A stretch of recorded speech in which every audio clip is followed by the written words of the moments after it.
This is a great series of art books. Now, I haven't got as many that's in the series. There's about 20 or so, 15, 20. They still bring them out because I've got one on pre-order. That's the Holborn one. But I'm just going to go through them. Now, the series has got a general title of Their Lives and Works in 500 Images. Now, I've got the Degas, I've got Dutch Golden Age ones, and they follow a fairly similar format all the way through. Really nice quality. You can see, obviously, hardback. And I'm going to go through a couple of these. Obviously, I'll just quickly go through the pre-raphaelites one, just so you can see examples of the work that's included. And, well, you obviously got there, lovely. There, and you've got the contents page. You can see the general gist there. And then you've got the images. Obviously, they've got the famous image. They put quite a bit of text there. I mean, it's not a vast amount of text if you go, obviously, want to find a real detail, but about maybe one of the painters, like Holman Hunt or something, or Millet. You can find obviously 500, 600 page books that really go into detail every day of their lives kind of thing.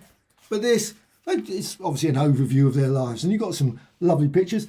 Some pictures, I must admit, I haven't actually seen before. So they have found some that, and also they obviously maybe cropped them in a particular way that makes it, I don't know, because that looks like, obviously, that looks like it's extends a bit beyond that. But I'm not familiar with every single picture in this. So it's 500 great pictures.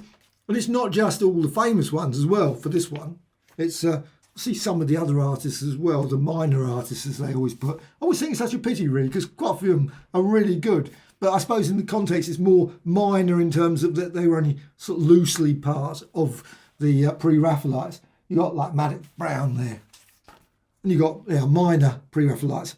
Thomas Walner, Frederick. Now, some of these artists have got, of course, their own books that you can, obviously not their own books, but books about them. They might have their own books as well, who knows? But William Bell Scott and those sort of people. And this, of course, and then there's the female, obviously there's the Sisterhood as well, pre-Raphaelite Sisterhood. There's a great book that I thoroughly enjoy on that. So there's loads and loads of other artists that are connected sort of loosely with this. And you've got all legacy, etc.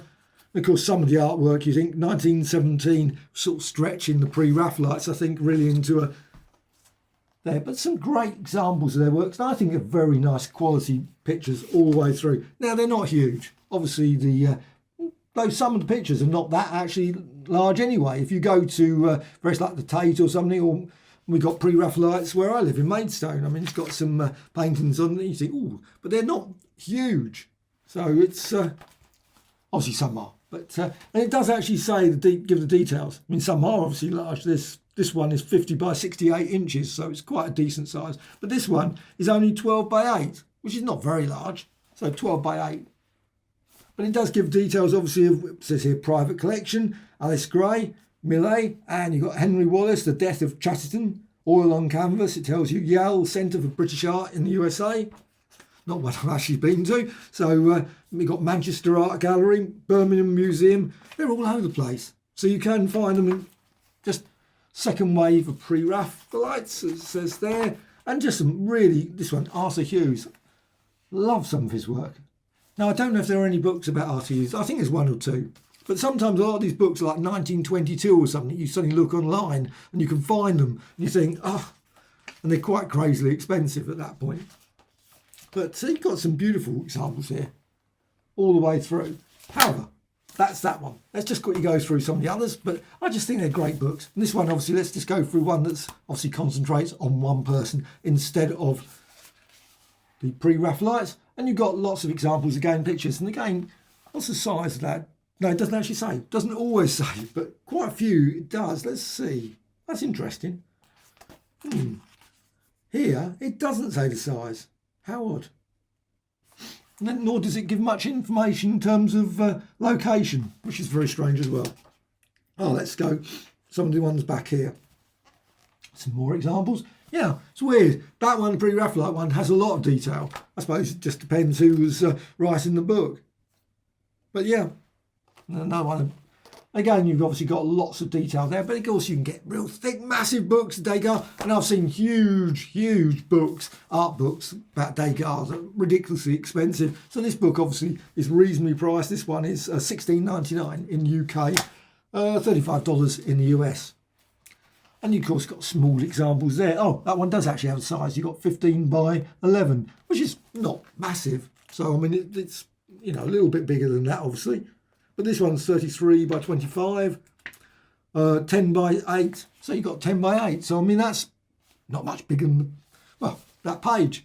So we're not talking a huge difference. And lots and lots of examples all the way through this book. Just absolutely brilliant. So that's Degas. This one's a lovely one. This probably is more my favourite, actually, of all the ones. Dutch Golden Age. And of course, there's lots and lots of Dutch paintings in the UK that are really great to check out. And obviously, it concentrates on Rembrandt, Vermeer, but there's lots of artists in here that I've never heard of, I must admit. Many paintings, quite a lot of paintings I've actually seen. So I've seen, like this one, Henrik Averkamp. I don't know how to say it, I must admit. But quite often you think, oh, that says like London or something. Or of course, maybe you've seen it in a gallery somewhere, maybe in Holland as well. I mean, I've been to Holland many times and travelled around all various art galleries. And so sometimes you think, oh, I've seen that one somewhere before. Of course, you might have seen it in another book, I guess. That's always possible. But you've got other people there. Now, quite often, a lot of these artists never get exhibitions in the UK. I mean, it's unlikely that you'll ever see. I mean, maybe that one, Jan Steen, imagine he could. But there's others, I'm certain, probably are quite minor sort of painters generally, that they will never get a major exhibition in the UK. So you have to travel, of course, to go and see it. And quite often it says, again, it doesn't actually say that. It doesn't actually say sometimes where these paintings, some it does, some it doesn't. You got here some obviously Metropolitan Museum of Art, lovely place, enjoyed that going there. This one again, I'm not even going to say it, in Kassel in Germany. Then you got one in Berlin in Germany. Obviously Amsterdam, you got the Rijksmuseum. I'm not saying how you say that. That's a brilliant, absolutely superb museum, absolutely glorious. The online site's really good as well, worth checking out. Really, really great. This one, the Dam with a new town hall in Amsterdam, obviously that's in the Louvre, which of course is impressive in Paris. And so many brilliant examples. You've got the back, obviously, got Rembrandt, more familiar sort of paintings than perhaps some of the other ones. You've got other ones here, this one, lots of other examples all the way through. These books are just filled, I says, Lives and Works in 500 images. And you've got other examples here. You've got, here's the list, lots to see the list. Now, this is not obviously probably up to date because there's a Holbein one that's coming out. Really looking forward to that. Can't wait to see that. I pre-ordered it already. So, and yeah, Van Gogh as well. They're just great. Absolutely. If you want an overview, I think these books are the best to check out. I mean, obviously there are other series. You can find lots of great series.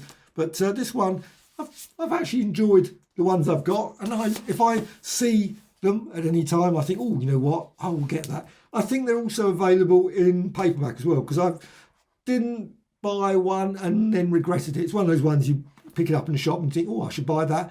And then I put it down and walked out for a bit and thought, I know what, I want that book. And then, of course, got back and it had gone. That was Turner.